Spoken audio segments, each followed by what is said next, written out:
obres a través de mí, Señor. Obres a través de mi debilidad, Señor, para que tu poder sea manifiesto, Señor. Que no somos nosotros, Señor, sino tú el que obra en nosotros. Te ruego que les ayudes a entender a mis hermanos esta palabra y a mí ayúdame a expresarla de manera adecuada, Señor, como merece tu palabra. Padre, te ruego, Señor, que obres en nosotros. Te ruego que el ejemplo de Jesús nos enseñe a cómo vivir, Padre. En el nombre de Jesús, amén. Bueno, pues, como decía el hermano Israel, por fin pasamos al capítulo 18. Lo interesante de estudiar la palabra sí es que, la verdad, tenemos 17 capítulos de enseñanza que venimos con la que venimos edificando.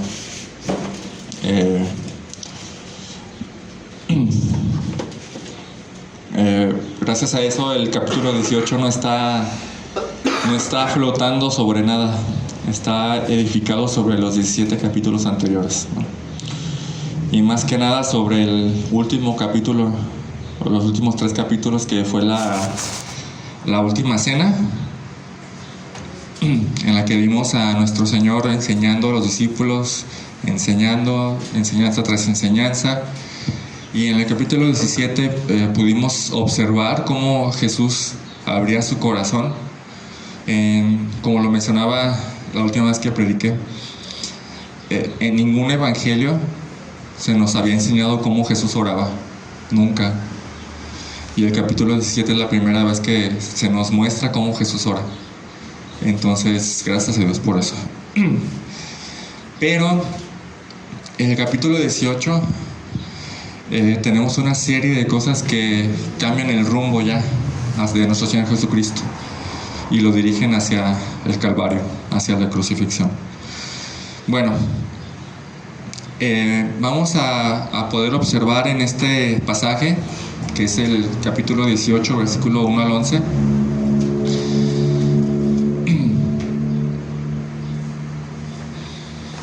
varios aspectos, facetas de Jesús que nos van a definir qué rasgos nosotros debemos seguir del ejemplo de Él, ¿no? Y nos van a responder cómo es la vida cristiana, qué significa ser cristiano, o qué es el cristianismo, ¿no? Cómo el cristiano debe vivir. Si le preguntara a cada uno de ustedes qué es un cristiano o cómo el cristiano debe vivir, cada uno de ustedes me daría una respuesta quizás muy similar, pero cada uno de nosotros tenemos una perspectiva del cristianismo por experiencia, ¿no? Por sus experiencias. Este pasaje nos va a ayudar a filtrar todo, a definir cómo es un cristiano en su más pura definición. Y para eso vamos a ver en este capítulo, primeramente, que Jesús es omnisciente. Todas estas cosas que vamos a ver de Jesús nos van a ayudar a definir cómo es el cristianismo de verdad. En primer lugar vamos a ver la omnisciencia de Jesús, después el poder de Jesús, después la protección de Jesús, enseguida la manera de Jesús y por último la disposición de Jesús. Vamos a empezar leyendo. Voy a estar leyendo desde la Nueva Biblia de las Américas, por si unas palabras pueden ser diferentes.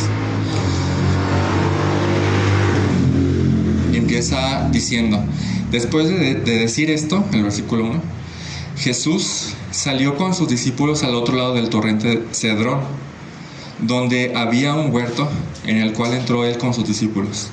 También Judas, el que lo entregaba, conocía el lugar porque Jesús se había reunido ahí muchas veces con sus discípulos. Entonces Jesús está entrando ¿a dónde? A lo que conocemos como el huerto de Getsemaní, en el monte que estaba en el monte de los Olivos. Ese era un lugar muy, muy familiar para Jesús.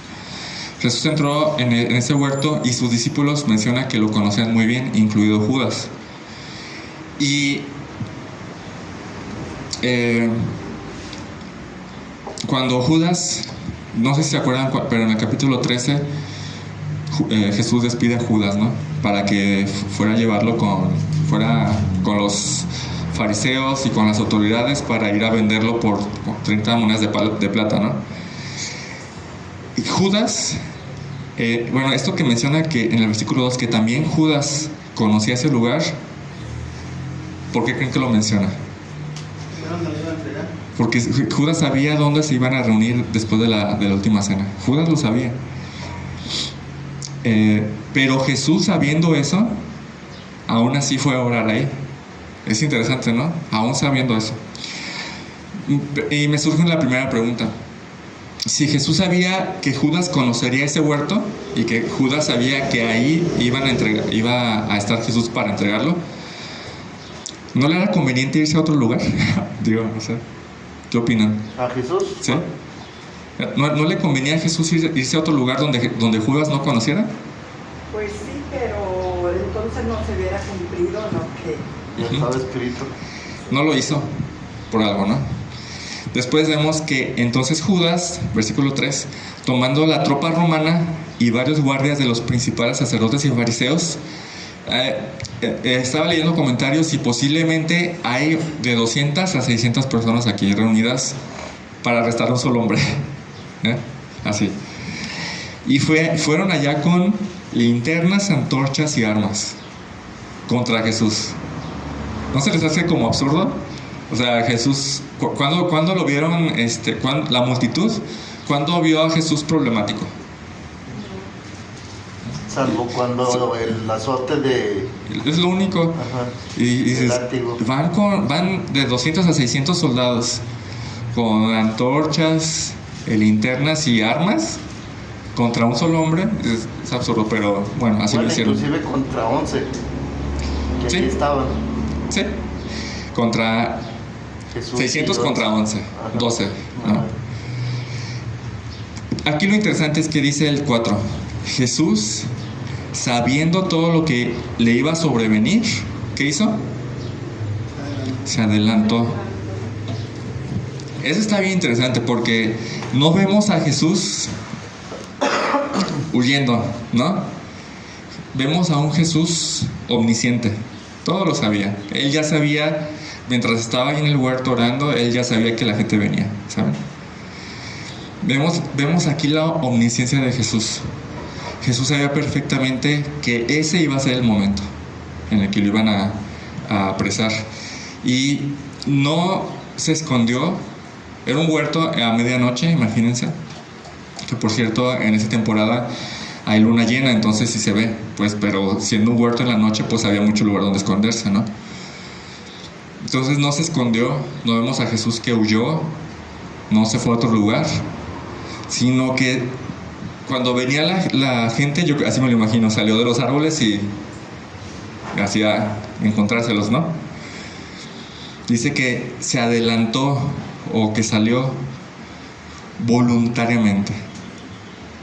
¿Por qué? ¿Por qué salió voluntariamente Jesús? A toparse con por quienes lo iban a capturar. En primer lugar, porque para eso lo mandó el Padre. Eso es bien interesante. Fíjense lo que dice. Acompáñenme un momento a Juan 3, por favor.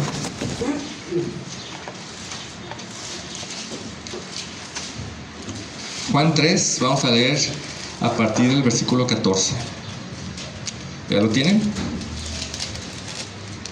Dice: y como Moisés levantó la serpiente en el desierto, así es necesario que el Hijo del Hombre sea levantado, para todo aquel que en él cree no se pierda, mas tenga vida eterna. Porque de tal manera amó Dios al mundo, que ha dado a su Hijo unigénito, para que todo aquel que en él cree no se pierda, mas tenga vida eterna. ¿Okay? Era la voluntad del Padre enviar a Jesucristo a morir. Entonces vemos que Jesús no se esconde ni huye, sino que se adelanta hacia sus opresores.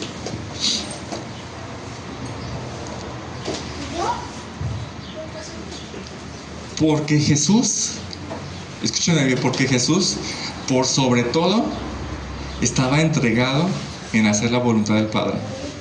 Por sobre todo. En Juan 4:34 dice, Jesús le dijo, mi comida es hacer la voluntad del que me envió. Mi comida. ¿Qué significa eso? Cuando dices, mi comida es esto. Mi comida es hacer la voluntad del que me envió. Su comida, si tenía hambre de hacer la voluntad de Dios. Lo que le satisfacía era hacer la voluntad de Dios. ¿Cuántas veces comemos? 3 veces al día. O sea, continuamente yo quiero hacer la voluntad de Dios. Cuando dice mi comida es algo muy significativo. Dice, mi comida es hacer la voluntad del que me envió y llevar a cabo su obra. Entonces vemos que Jesús, sabiendo todo lo que iba a pasar, no huye, no corre, no se esconde, sino que se sujeta su omnisciencia a la voluntad del Padre. Está bueno esto. Sujeta su omnisciencia a la voluntad del Padre. Después, fíjense bien, esto es hasta desconcertante. Dice que cuando salió les dijo, en el versículo 4, ¿a quién buscan? Y ellos le contestaron, a Jesús el Nazareno. Y él les dijo, yo soy. Y Judas, hay un paréntesis aquí en el que Juan narra esta cuestión de que Judas, el que lo entregaba, estaba con ellos. O sea, ¿con quiénes? Con los captores. Judas estaba con los soldados que lo iban a capturar. Pero hace este paréntesis en medio de la respuesta de Jesús, de la presentación de Jesús. Y dice, él les dijo, yo soy. Y Judas, el que los entregaba, estaba con ellos.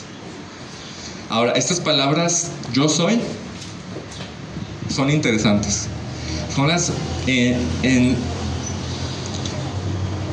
Son las mismas palabras que el Padre usó cuando se presentó ante Moisés en la zarza ardiendo.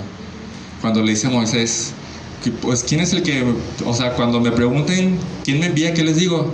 Y le dice, yo soy. Diles que yo soy, te he enviado. Yo soy el que soy. Yo soy el que soy. Yo soy, te he enviado. Juan hace ese paréntesis de Judas, el que lo entregaba. Y porque Judas, el traidor, ya no estaba con los 11, ¿saben? Ya estaba del otro lado. Judas ya no era del yo soy, ya era de los enemigos del yo soy. En el versículo 6, cuando él les dijo, yo soy, ¿qué pasó? Cayeron. Retrocedieron y cayeron. Dices, ¿por qué? A ver, ¿por qué creen ustedes? Por la fuerza de su palabra. La presencia suya. Así es increíble. Es una pequeñita muestra de su poder. Jesús les dice, o sea, imagínense la escena a medianoche con poca luz y les dice, ¿a quién buscan? Y no, pues a Jesús Nazareno, ¿no? Así como guardias. Los romanos eran pesados como soldados, eran muy buenos soldados. Y Jesús así firme le dice, yo soy. Entonces, en cuanto él dice yo soy, sale un poder de él y los avienta, los hace caer al suelo. ¿Nomás a los soldados o a todos? Dice que los que estaban con, o sea, Judas, con todos los soldados, todos retrocedieron y cayeron. Increíble, increíble.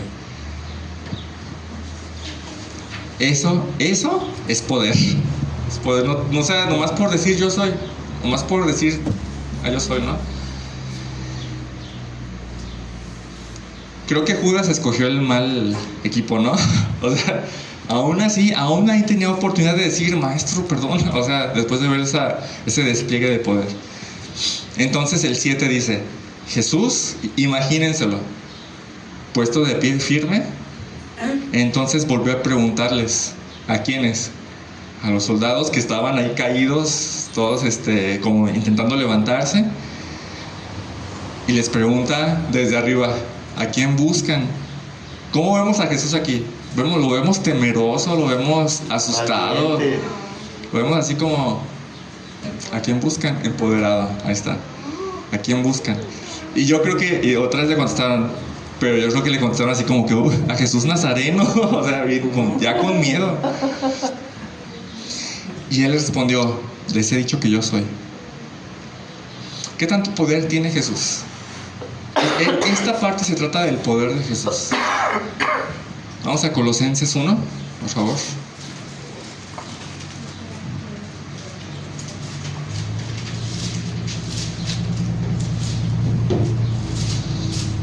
Si él quisiera, en aquellos tiempos no hubiese, nomás con sus palabras, los aventó todo, los hizo para atrás. Imagínate, me pongo a pensar que si él no hubiese obedecido a su padre, todos salían corriendo y no lo hubiesen crucificado.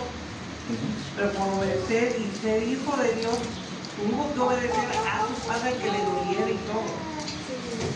Gracias, Ana, ya te adelantaste. Otra vez. Colosenses 1, 15, dice: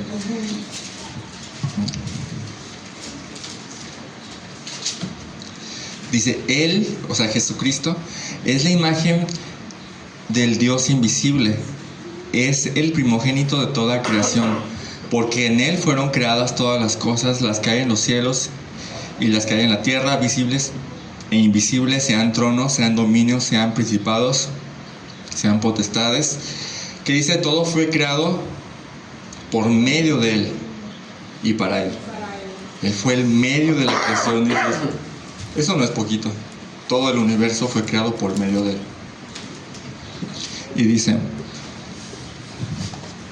y Él es antes de todas las cosas, y todas las cosas en Él subsisten. ¿Qué significa eso? ¿Que todas las cosas en Él subsisten? Él la sustenta. ¿Qué más? ¿Qué más puede significar? Sustenta, porque tiene mucha, o sea, es como muy amplio eso de sustentar. Así está el show. Todas las cosas, si no fuera por Jesucristo, saldrían volando, ¿sí? Explotarían. Él las contiene, ¿sí? En su mano. Él las contiene, las controla.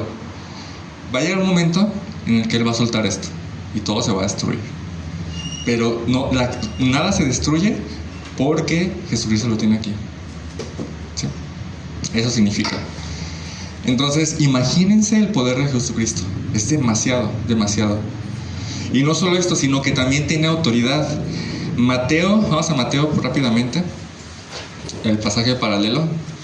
Mateo capítulo 26.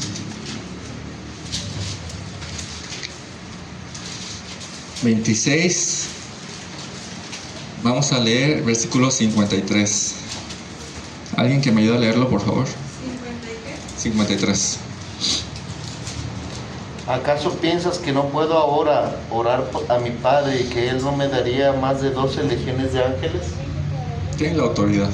¿Saben cuántos son 12 legiones de ángeles? Son 72,000 ángeles. O sea, está ahí en el huerto con los soldados, ya agarrándolo, y le dice a Pedro, baja tu espada. ¿No crees que tengo la autoridad de pedir 72,000 ángeles y que vengan a defenderme? Él tiene esa autoridad.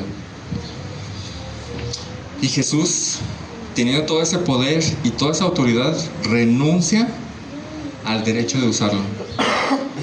De eso se trata ahí esto, de la renuncia de Jesús a usarlo, y no lo usó. O sea, Jesús podría haber usado todo su poder para matar a ellos, ¿sí o no? Como decía Anabel. Y aún así seguiría siendo justo y santo, porque ¿a quién estaría matando? A pecadores. Sin embargo, renunció a su derecho de usarlo. ¿Por qué? La pregunta es ¿por qué? Porque para eso lo envió el Padre. Vamos a Mateo otra vez, en el capítulo 16.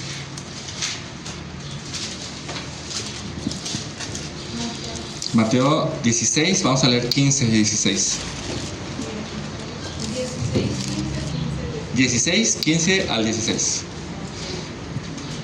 Jesús les pregunta, ¿y ustedes quién dicen que soy yo? Y respondiendo Simón Pedro le dijo: tú eres el Cristo, el Hijo del Dios viviente. Tú eres el Mesías, tú eres el ungido, el que iba a venir. Ese eres tú. Ok. Y Jesús le dice: bienaventurado eres, Simón, porque te lo reveló el Padre. Y en el 21 dice que desde que Pedro confesó que Jesucristo era el Hijo del Dios viviente, el Mesías, dice el 21, desde entonces comenzó Jesús a declarar a sus discípulos que le era necesario ir a Jerusalén y padecer mucho de los ancianos, de los principales sacerdotes y de los escribas, y de ser muerto y de resucitar al tercer día. O sea, ¿por qué no usó ese gran poder que tenía para matar a todos y escapar libre?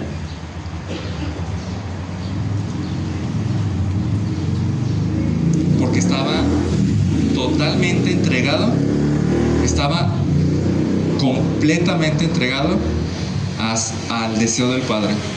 ¿Cuál era el deseo del Padre? ¿Que huyera? ¿Que matara a todos? No, que fuera apresado por los principales sacerdotes, que sufriera, que padeciera por ellos. Juan 5:30 dice: yo no puedo hacer nada por iniciativa mía. Como oigo, juzgo, y mi juicio es justo porque no busco mi voluntad, sino la voluntad del que me envió. Siempre está con su voluntad. Eso es increíble. Jesús tiene todo el poder del universo en su control, pero lo tiene en control dedicado a la voluntad del Padre. Lo que más le interesa a Jesucristo es hacer la voluntad del Padre. Y después vemos su protección sacrificial. Dice el 8: por tanto, si me buscan a mí, dejen ir a estos. Este es un buen líder, ¿no? Si me buscan a mí, no te fijes en ellos, tú déjalos ir. Jesús se pone enfrente para recibir todo ataque, protegiendo a los suyos. ¿Qué haces cuando unas personas quieren dañar a tu familia?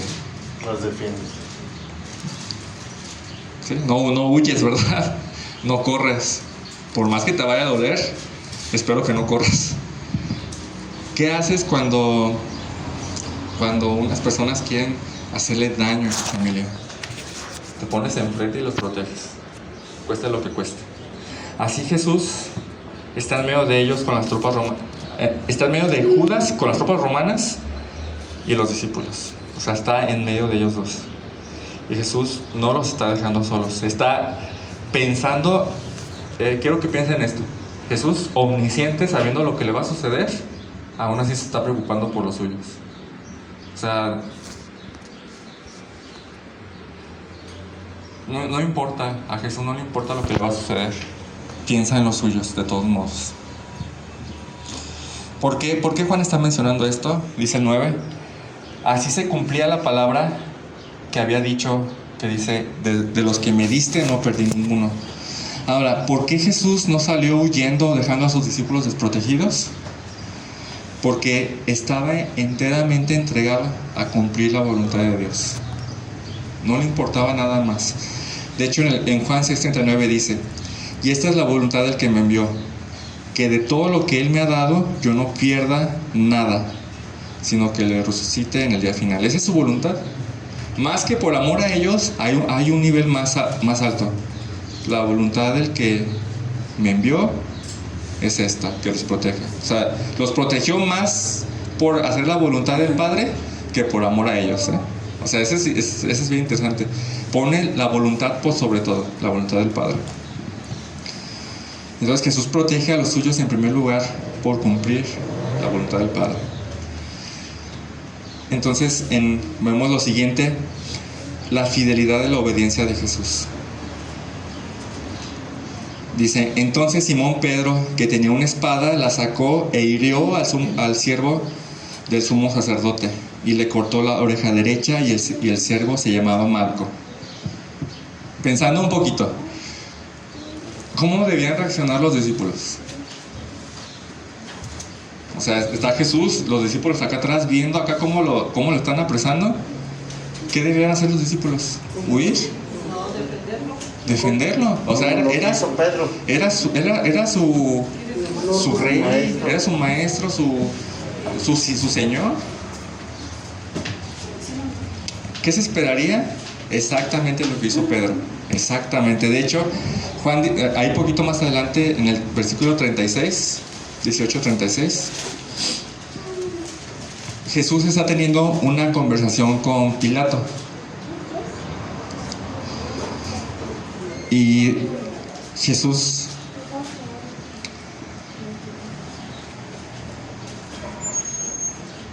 es Mateo 36. En el 35 Jesús Pilato le dice, ¿perdón? Sí, pero vamos a ver desde el 35 de Juan, perdón. ¿Y estamos en Juan todos? Sí. Ah, ok. Pilato le respondió, ¿acaso soy judío tu nación y los principales sacerdotes te han entregado a mí? ¿Qué has hecho? Fíjense la respuesta de Jesús. Respondió Jesús, mi reino no es de este mundo. Si mi reino fuera de este mundo, mis servidores pelearían para que yo no fuera entregado a los judíos. Pero mi reino no es de aquí. O sea, mis servidores pelearían así como Pedro peleó. Pedro quiso defenderlo a Jesucristo y está perfecto. Pero ¿por qué Jesús le dice, no, guarda tu espada?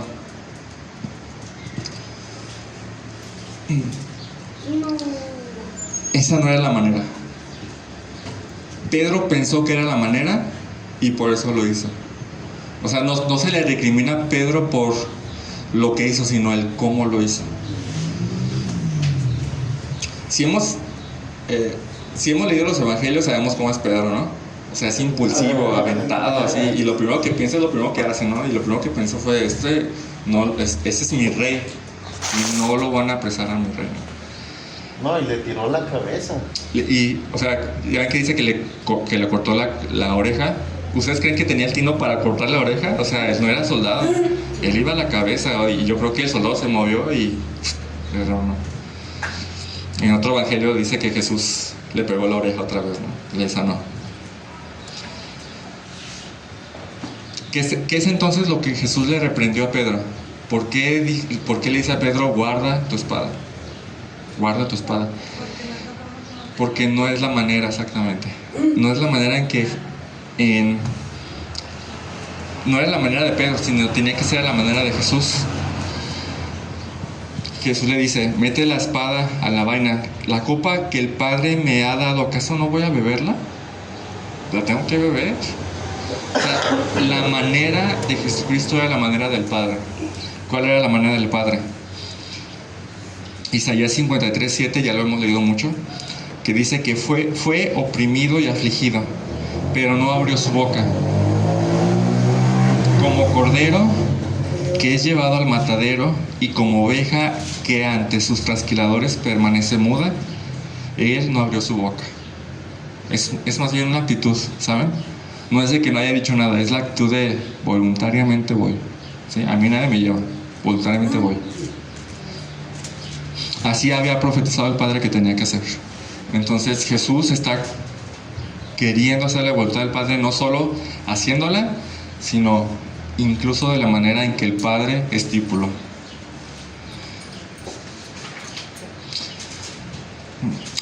¿Por qué? La pregunta, ¿por qué Jesús no peleó ni dejó que pelearan por él? Porque Jesús estaba totalmente comprometido con cumplir la voluntad del Padre a su manera, costara lo que costara. Costara lo que costara. Juan 6:38 dice, porque he descendido del cielo no para hacer mi voluntad, sino la voluntad del que me envió, y yo la realizaría a su manera. O sea, hacer la voluntad. Imagínense a uno de sus hijos, que ustedes le mandan a lavar los trastes, y ya que los lava, ustedes lo revisan ahí en donde se escurren, y ven que todos están bien sucios, ¿no? Y creo que ha pasado, no sé, los que tienen hijos pequeños, de repente dices, ¿qué onda? Pero ellos lo hicieron a su manera. ¿Y eso significó que obedecieron? No. ¿No? Cuando la obediencia se trata de hacer las cosas a la manera en que se nos dice que las hagamos. ¿Sí? Ese es el punto. Entonces, hacer la voluntad de Dios implica también hacerla a su manera, cueste lo que cueste, cueste lo que cueste. Y por último, vemos una disposición total de Jesús. Eso está increíble. Terminando, nuestros versículos eran hasta el 11, pero quiero terminar en el 12 a manera de culminación. Dicen: entonces la tropa romana, el comandante y los guardias de los judíos prendieron a Jesús y lo ataron. ¿En qué resulta todo esto? La omnisciencia en sujeción de Jesús, el poder en control de Jesús, la protección sacrificial de Jesús y su obediencia a la manera del Padre resulta en una disposición completa en hacer la voluntad del Padre como Él quiera. Es una entrega total al deseo del Padre, a la manera en que Él dice las cosas. Tengo esta pregunta: ¿vemos a Jesús acorralado? ¿Acorralado? Sí. No lo vemos así. O sea, lo vemos así apresado. Sí, porque lo apresaron o porque se dejó apresar. Se dejó apresar. Vemos a Jesús firme, con toda su omnisciencia, con todo su poder. Así. Sí, porque muchas veces trataron de hacerlo y dice su palabra que salía por el medio de ellos. ¿Sí? Ahora, tenemos que estar conscientes de que Jesús tiene el poder de derretir las cadenas si Él quiere. O sea, no fue llevado porque estuvo acorralado, porque no tuvo de otra, porque no pudo escapar. No, Jesús no es así, no está así. Jesús se dejó apresar, así está así, porque esa era la voluntad del Padre. De hecho, vemos a Jesús deseoso de ir, porque no por ellos, sino porque Dios lo quiere así. Vemos a Jesús omnisciente, poderoso y entregado a Dios, deseoso de ir voluntariamente, ¿sabe? ¿Qué podemos concluir de esto? Y esto es lo más interesante. ¿Cómo nosotros debemos vivir a la luz de esto? Juan, el que escribió el Evangelio, también escribió en su primera carta, dice: el que permanece en Cristo debe andar como Él anduvo. O sea, en otras palabras, sus discípulos deben actuar de la misma manera que Jesús. De la misma manera. O sea, en cuanto a su omnisciencia, dices: pero nosotros no somos omniscientes, ¿cómo vamos a saber lo que va a venir? Lo sabemos, ¿no? ¿Cómo lo sabemos? Lo que ha de venir ahorita, por la palabra. Conociendo la palabra, nosotros sabemos qué nos va a ocurrir. Sabemos el futuro. Todo lo que está en la palabra es todo lo que necesitamos para nuestra vida. Todo, no hay nada más. Es todo lo que necesitamos. ¿Qué hacemos con eso? Este punto de la omnisciencia se trata de lo que sabemos y la disposición, ¿saben? Jesús, sabiendo todo lo que le va a ocurrir, no lo vemos huyendo, sino dispuesto a ir. Nosotros, con lo que sabemos, tenemos disposición en hacerlo. Se trata de eso. ¿Cómo actuó Jesús con su omnisciencia? No vemos que huyó, vemos que Él tuvo la iniciativa. No vemos a los guardias y a las tropas romanas buscándolo, ¿verdad? Es como, imagínense, no es como en la IBG, que era nuestra iglesia, pues nosotros estábamos buscando a la gente así que quisiera servir, ¿no? Y lo que debería hacer es, la gente sin buscarla debe venir a los pastores y decir: quiero servir. Entonces, la disposición la tenemos, sabemos que debemos de servir, y a veces no tenemos la disposición.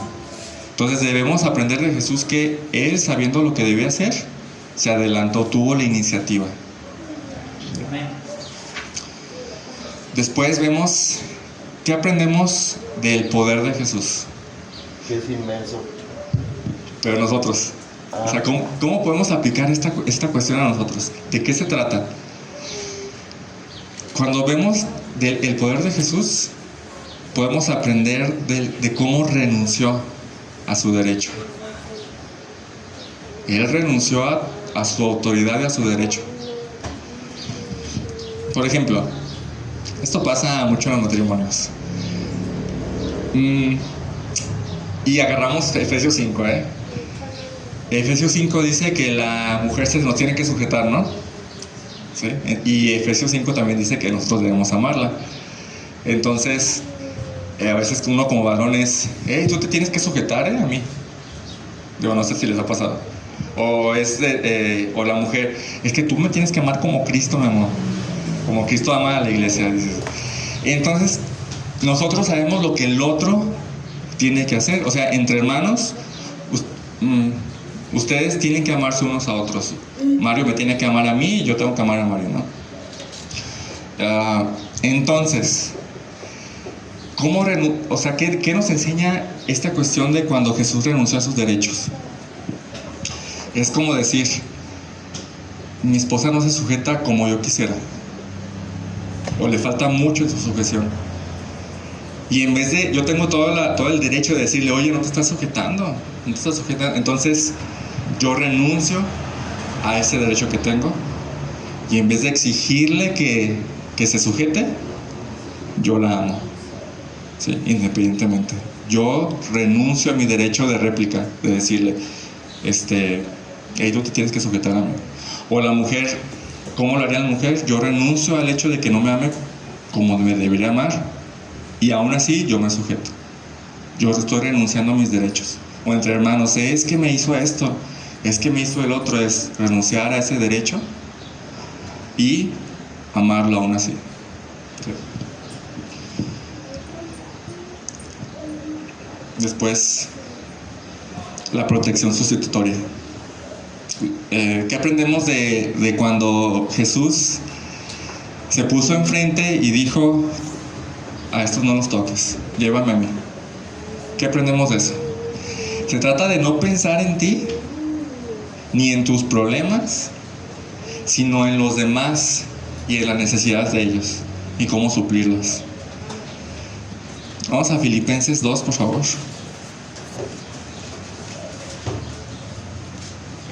Es un pasaje muy conocido.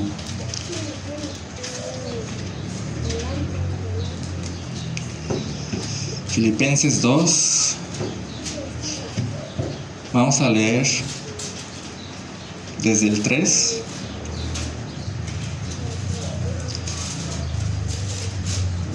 hasta el 6. ¿Quién me va a leerlo, por favor?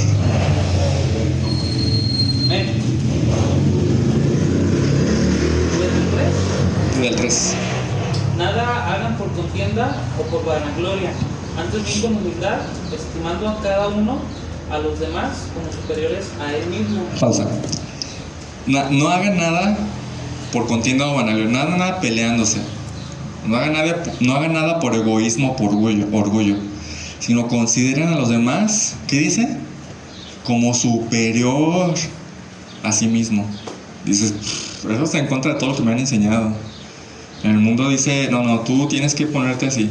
No, aquí Sobresale, debes de sobresalir. Aquí dice, no, tú no debes sobresalir. Tú tienes que fijarte en las necesidades del otro, porque el otro es mayor que tú. Si el otro es mayor que tú, imagínense, estamos Mario y yo, ¿no? Si yo considero a Mario mayor que yo, Mario es mayor que yo, él debería considerarme igual, mayor yo que él mismo. Y entonces se equilibra todo. O sea, eso es recíproco. Todos somos iguales. Pero continúa diciendo, Daniel. No mirando cada uno por lo suyo propio, sino cada cual también por lo de los otros. Haya pues en ustedes este sentir que hubo también en Cristo Jesús. Ahí está. Sean iguales que Jesús, aprendan de Jesús. ¿Sí? El cual, siendo en forma de Dios, no estimó el ser igual a Dios como cosa a que aferrarse. Hasta ahí. Ahí está. siendo Dios, renunció a sus derechos divinos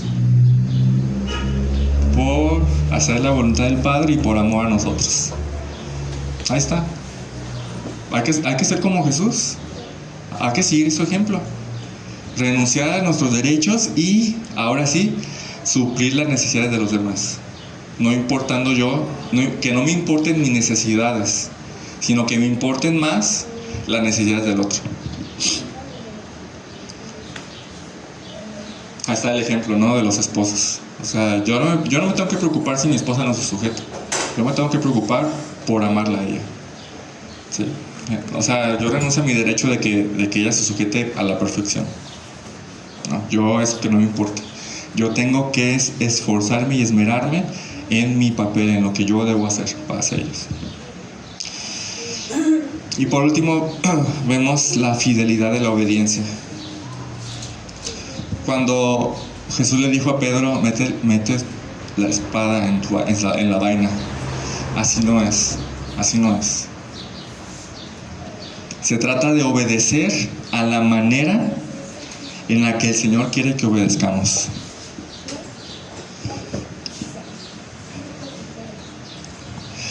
A veces pensamos que pasa mucho, créanme, pasa mucho. Nosotros pensamos que tenemos que hacer las cosas de cierta manera cuando en realidad es de otra manera. ¿Sí les ha pasado? Que se topan con que, es que yo pensaba que era así, y después se topan en la Biblia con que dicen, no, es que no es así. Un ejemplo, ¿se acuerdan del rey Saúl? ¿Quién se acuerda del rey Saúl aquí? El rey Saúl fue el antecesor del rey David, ¿se acuerdan? Ok. El rey Saúl fue destituido de su cargo porque hizo algo que no debía. ¿Sí? El rey Saúl, el profeta Samuel le dijo, espérame, y en cuanto llegue vamos a sacrificar a Jehová para que te dé bendición para la guerra, ¿no? Pero el profeta se tardó y el rey se desesperó y el rey sacrificó. Dices, y en un momento, así, en el segundo inmediato de que había hecho eso, el profeta llega y dice, ¿qué has hecho? No obedeciste así tal cual. Esa fue la primera llamada. La segunda llamada fue que Dios le mandó, por medio del profeta, matar a todo un pueblo. Todo, que no dejara nada. Nada vivo. No tenía que dejar nada vivo. Y el rey Saúl mató a todo, excepto el ganado y al rey. Pero él creyó que estaba haciendo la voluntad de Dios. De hecho, cuando llega el profeta, el rey sale, bendecido eres tú, profeta. Y el profeta le dice, ¿qué has hecho? ¿Obedeciste? Sí, obedecí de todo. Y dice el profeta, ¿y qué es ese bramido que escucho de todo el ganado que dejaste vivo? No, pues es que se empieza a poner pretextos, ¿no? No, pues es que el pueblo me dijo, ¿no? Dice, ¿y el rey que salvaste la vida? Dice, no, pero es que yo obedecí. Así dice el rey, es que yo obedecí. Él pensó que había obedecido cuando realmente no obedeció. Entonces, no es simplemente pensar que obedecemos, sino es obedecer como Dios nos dice que obedezcamos. Eso es muy común en la iglesia. A veces no obedecemos como debemos obedecer. Entonces, hay una manera de obedecer al Señor y debemos ser fieles, así como Él dice. Pedro pensó que sacando su espada estaba obedeciendo al Señor, pero el Señor le dijo que así no. ¿Y cómo terminó? ¿Se acuerdan cómo terminó Pedro su vida? La vida de Pedro fue así de apóstol, o sea, no sacando la espada, sino enseñando. Y al final, él mismo fue crucificado de cabeza, porque dijo, no soy digno de que me crucifiquen como a mi maestro. Entonces dijo, a mí crucifíquenme al revés. Así vivió, siguió el ejemplo de Jesús a la perfección. Dijo, no, así no voy a sacar mi espada, no. La manera, ¿dónde la encontramos? ¿Dónde encontramos la manera de obedecer? En la Biblia. En la Biblia. Así tal cual, como dice, debemos obedecer. No debemos sacar nuestras conclusiones de, esto debería ser, esto debería ser. No, así debe ser como dice la Biblia. O es muy común que digamos, bueno, aquí dice así, pero yo pienso, o sea, pues no. Sí, una vez platicando con una mamá, bueno, es que la Biblia dice que pongamos la otra mejilla, pero yo le estoy enseñando a mi hijo que no. Dices, o sea, que también esté bueno para los trancazos. Dices, ¿qué es eso? Le está enseñando a desobedecer, de hecho. Entonces, así como dice la Biblia, porque hay otros que dicen, soy sumiso, pero no soy menso, ¿no? No. Dios nos dice que seamos sumisos, cueste lo que cueste. Sí, que pongamos la otra mejilla, cueste lo que cueste. Y así como esa, muchas. La manera la encontramos en la Escritura. Las formas las encontramos en la Escritura. De hecho, cerramos el círculo así. Primero, la omnisciencia nos enseña a que todo está en la Escritura. Todo lo que necesitamos saber. Después, renunciamos a nuestros derechos y en vez de eso, suplimos la necesidad de los demás. ¿Y cómo? En la Escritura. Y si se fijan, es un círculo. Romanos 12:2 dice, no se adapten a este mundo, sino transfórmense mediante la renovación de su mente para que verifiquen cuál es la voluntad de Dios. Para que verifiquen, transfórmense mediante la renovación de su mente. ¿Cómo la renovamos? Por medio de la Escritura. ¿Cómo se renueva? Leyendo, encontramos algo que dice, esto no lo sabía, pero, o más bien, esto es contrario a lo que me han enseñado. Entonces quitas lo que te han enseñado y pones en su lugar lo que dice la Biblia. Y así la vamos renovando. Vamos a ponerlo en pasos. Primeramente, mediante su palabra conocemos lo que debemos conocer. Después tenemos que estar dispuestos, ese es el segundo paso. Tenemos que estar dispuestos a hacer la voluntad de Dios. Después tenemos que estar dispuestos a renunciar a nuestro derecho. Después tenemos que estar dispuestos a suplir las necesidades de los demás. ¿Creen que nosotros podemos suplir las necesidades de los demás sin renunciar a nuestros derechos? Porque siempre estamos pensando en nosotros mismos, lo que él debe hacer, lo que el otro debe hacer. Cuando renunciamos a nuestros derechos, tenemos la capacidad para pensar en los demás y en sus necesidades. Y después tenemos que hacerlo a la manera que nos dice su palabra. Y así como Jesús, no es que estemos atados, ¿saben? No es que nos lleven, así como que tienes que hacerlo, y tú dices, tengo que hacerlo. No vemos hacia Jesús, sino a Jesús lo vemos totalmente dispuestos, yendo a cumplir la voluntad, deseoso de ir a cumplir la voluntad de nuestro Señor. Esto es el cristianismo en su más pura esencia.